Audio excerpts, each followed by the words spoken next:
আমি খুব লম্বা আলোচনা করব না বা বিভিন্ন দিকে যাব না, শুধু এইটুকুই বলবো যে গতকালই আমরা আলোচনা করে আপনাদেরকে জানিয়েছি যে বাংলাদেশ বর্ডারে, কুড়িগ্রাম বর্ডারে বিশেষ করে নতুন আর্মি ডিপ্লয় করেছে ইন্ডিয়া, এবং সেই ডেভেলপমেন্টটা আমরা সাধারণের ভাষায় যেটাকে ক্যান্টনমেন্ট বুঝি, সেখানে গ্যারিসন বলা হচ্ছে, সেনা ভাষায় গ্যারিসন করা হয়েছে, সেনা স্টেশন করা হয়েছে। সে সম্পর্কে কিছু আপডেট তথ্য ছেপেছে বাংলাদেশের পত্রিকা, আজকের পত্রিকা।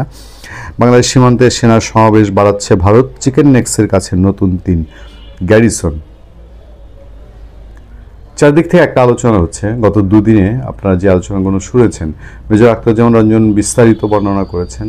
আজ আপনারা অপেক্ষায় থাকবেন, আমাদের সাথে যোগ দিয়েছেন দেশের খ্যাতিমান সাংবাদিক মাহবুব কামাল, এবং মাহবুব কামালের বিশ্লেষণেও একটা অংশ জুড়ে আছে ইন্ডিয়ার সাথে আমাদের সম্পর্ক কেন এমনতর হলো, এবং ডক্টর ইউনূসের এখানে ভূমিকা, এবং আমরা আরও একটি কন্টেন্ট নিয়ে আলোচনা করব।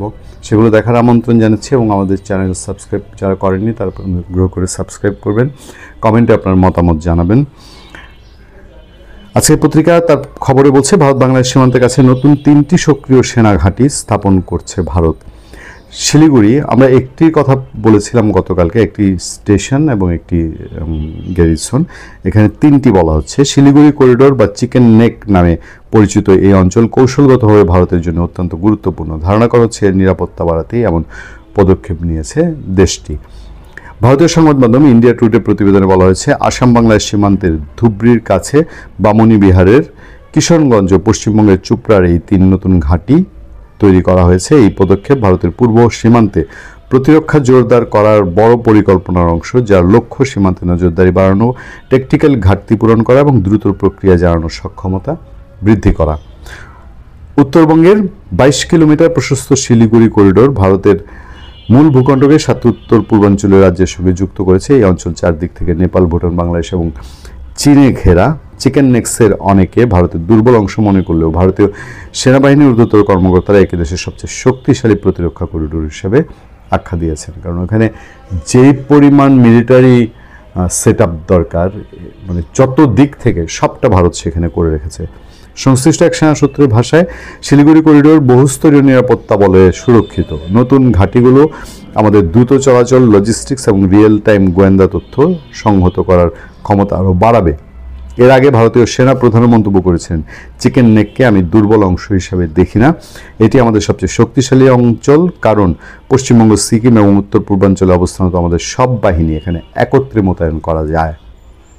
সেখানে ভারতের সমস্ত বাহিনী একসঙ্গে মোতায়েন করা যায়। জানা গেছে শিলিগুড়ির কাছে সুখনায় অবস্থিত ত্রিশক্তি কর্পস এই করিডোরের প্রতিরক্ষা তদারক করে। ইন্ডিয়া টুডের প্রতিবেদন আরও বলছে, আকাশপথে করিডোরের নিরাপত্তা নিশ্চিত করেছে পশ্চিমবঙ্গের হাসিমারা বিমান ঘাঁটিতে মোতায়েন রাফেল যুদ্ধ বিমান, এছাড়া মিক্স সিরিজের বিমান এবং ব্রহ্মস ক্ষেপণাস্ত্র রেজিমেন্টও রয়েছে।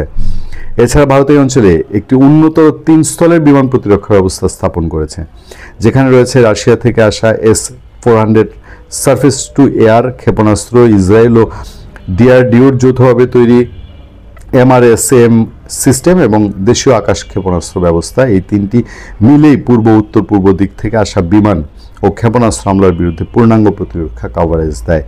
ইন্ডিয়া টুডে প্রতিবেদন অনুযায়ী অঞ্চলে S-400 সিস্টেম মূলত চীন বা অন্য শত্রুপক্ষের বিমান অনুপ্রবেশ ঠেকানোর উদ্দেশ্যে স্থাপন করা হয়েছে।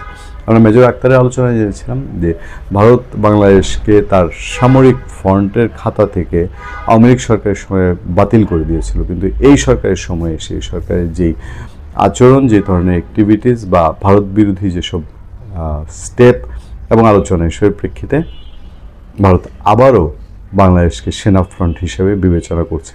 দেখা যাক এসবের প্রভাব কতদূর গড়ায়, কোন নাগাদ যায়, বাংলাদেশের অভ্যন্তরীণ পরিস্থিতি কোন দিকে গড়ায়, এবং ভারতের সাথে শেষমেশ সম্পর্কটা কেমনতর হয়। ভালো থাকবেন, সুস্থ থাকবেন। আপনার সাথে আমি আতিক রহমান, পূর্ণিয়া।